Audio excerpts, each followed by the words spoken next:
ডিম্বাকৃষ্ণ ঠাকুর কি বলছেন শুনুন। 10,000 করে হিন্দু প্রত্যেক দিন মুসলমান। যারা বলছে ঔরঙ্গজেবের অত্যাচারে হিন্দুরা মুসলমান হয়েছে, শুনে নাও কান খুলে।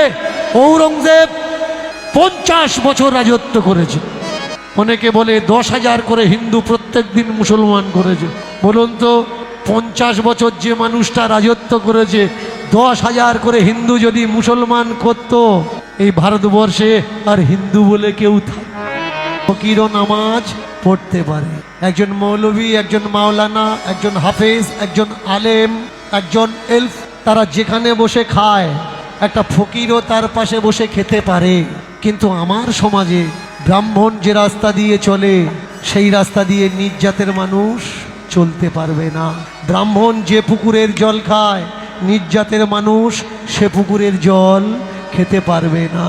ব্রাহ্মণ মন্দিরে উঠতে পারবে, কিন্তু নিজ জাতের মানুষগুলো মন্দিরে উঠতে পারবে না।